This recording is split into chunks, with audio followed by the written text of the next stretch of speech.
Hello, hello. I am coming to you all unusually late today because I had actually an entire topic figured out and had all my thoughts together about what I wanted to share, and then my day totally changed what I wanted to share. So, to help you understand where I was coming from today, I need to actually back up to yesterday. So, I follow an incredible woman named Vanessa Van Edwards, and I subscribe to her weekly blog, email, newsletter thing. And she actually investigates how people interact with one another, and it's really, really fascinating the work that she's doing. You should definitely look her up, and I'll actually put a link in the comments um, to a good resource as kind of like a starting point if you want to dip your toes in the water. But anyway, back to yesterday. So I opened up her blog, email, newsletter thing, and she shared about this idea of priming and how you can prepare those you're interacting with just by the language that you use. So let me share the example that she gave. Um, it was about an email that she sent to her employees in preparation for a meeting that they had coming up.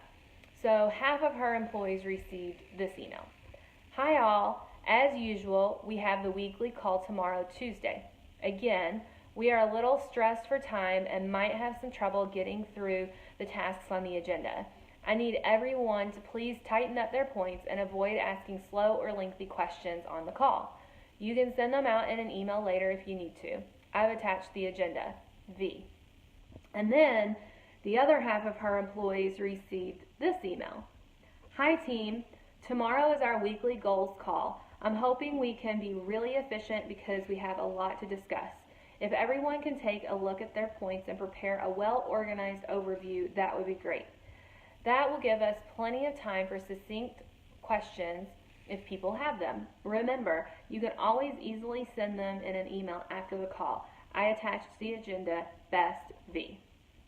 So I'm sure you can probably guess which one prompted the most people to show up prepared and energetic for the meeting. The second one, of course. So fast forward to this morning, I wake up, the sun's not quite up yet, but I get into my car to go to a meeting and I see that the gauge is reading -2 degrees. Holy guacamole! I was not prepared for that, you all. And not only that, I left my gloves upstairs. But, whatever. Got to keep moving, right? Yep. So I pull out of my garage and I get ready to turn onto Lakeshore Drive, but the light is red and I'm the first person in line. So I have this moment where I get to look out over the lake and the sun was just coming over the horizon. And you all, I couldn't tell you the last time that we've seen the sun up here, but the lake was so calm and it was so cold, steam rose up from the water.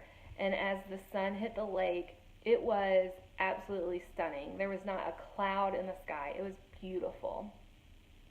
And all I could think in that moment was, this is why I love Chicago. I literally said those words to myself. And then the light turned green and off I went to my meeting. And when I got there, my friend sat down in a flurry and immediately commented about the temperature. It's freezing outside. Are you serious? And my response was, yeah, but did you see the sunrise this morning? It was beautiful. So fast forward to another meeting that I had this afternoon. Unfortunately, the sun was gone. Some low clouds had come in, and it actually had started snowing at this point. And a different friend walked in the door for a different meeting, and she said, "Oh, I'm so over this snow," because you all, we've had snow quite a bit the last 2 weeks. But I didn't say anything in that moment. In my mind, I thought, but it's so pretty. And these were only two of actually a lot of conversations that I had today. But as I left that second meeting in particular, Vanessa's idea of priming popped into my head. Now, I hadn't done anything intentionally to prime any conversations today, but what I had noticed is that I primed myself today by accident, by complete accident. When most of the people that I ran into were complaining about how cold it was outside or how they're so done with the snow, I could not stop smiling about how beautiful it was today. So, my question for you is, how do you prime your day? Next time you're in your car or commuting to work or taking the kids to school, consider taking your headphones out, turning the radio off, stopping your thoughts about what you have to accomplish, and simply notice the mundane things that you usually overlook. Because you've made that drive or the ride, if you're on a train, every day for the last who knows however many years.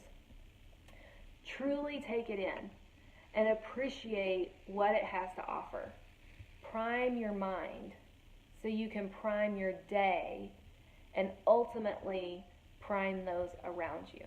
Have a great weekend. Mwah.